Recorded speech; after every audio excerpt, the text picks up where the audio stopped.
નમસ્કાર દોસ્તો, હું છું વિપુલ આહિર, આમ આદમી પાર્ટી યુવા પ્રમુખ લાલપુર.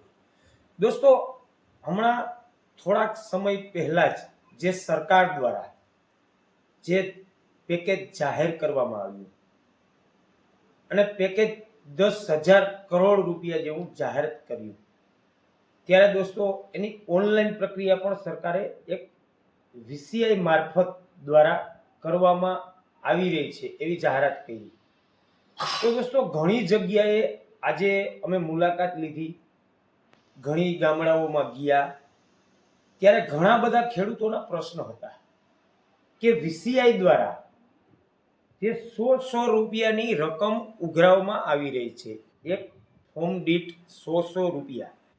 તો વિચાર કરો દોસ્તો કે જે ગામડાઓ છે એમાં ક્યાંક 200, 300, 500, 800 આવા ખેડૂતો હોય છે અને 100 રૂપિયા ઉઘરાવે દોસ્તો, તો એક 15 દિવસની કેવડી રકમ થઈ શકે? વિચારવા જેવી વસ્તુ છે દોસ્તો. અને વીસીઆઈને ઘણેને અમે મુલાકાત પણ લીધી, ઘણા વ્યક્તિને પૂછ્યું કે આ તમે 100 રૂપિયા ઉઘરાવો છો તે ખરેખર ક્યાંય સરકારનો પરિપત્ર છે?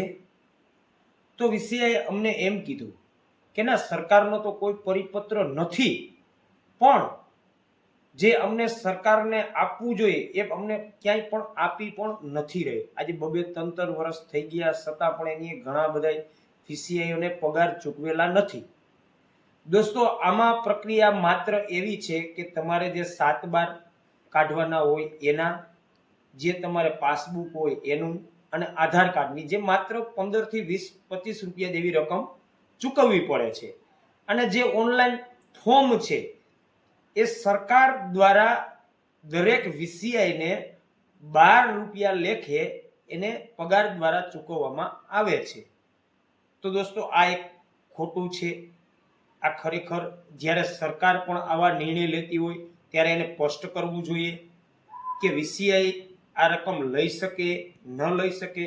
આમાં તો બહુ ઝાઝા ખેડૂતો દોસ્તો, આજ 100 રૂપિયા તમે હિસાબ તો કરો. આજે 15 દિવસના, માત્ર 15 દિવસના એક ગામની અંદર, મારા જ ગામનું લઈ લઈએ તો 400 જેવા ખેડૂતો હશે. 400 ખેડૂતો એટલે 40,000 રૂપિયા થયા. તો દોસ્તો માત્ર 15 દિવસમાં 40,000 રૂપિયાની કમાણી કઈ ચીજમાં હોઈ શકે? તો દોસ્તો આ વિચારવા જેવી વસ્તુ છે. અને દરેક વ્યક્તિને કહું છું કે આપે ક્યાંય પૈસા ચૂકવવાના નથી, અને કદાચ કોઈ પણ વીસીઆઈ મારફતથી લઈએ તો એની ટીડીઓ પાસે જાણ કરો, અથવા એના તાલુકા પંચાયતે જાણ કરો, અથવા ક્યાંય તમે અમારો પણ સંપર્ક કરજો. કોઈ પણ વીસીઆઈ દ્વારા લેતો હોય પૈસા તો અમે એને પણ કહેશું.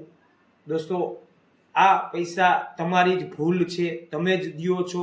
તમે એને સવાલ કરો કે આ જે રકમ તમે ઉઘરાવી રહ્યા છો એ હકીકતથી તમારે રકમ ઉઘરાવવાની છે નથી.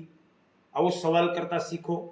દોસ્તો આમાં તો બધું તમારું લૂંટાઈ જશે, પછી તમે બોલશો તો શું કામનું? એટલે ખાસ નમ્ર વિનંતી છે. જય હિન્દ, જય જય ગરવી ગુજરાત.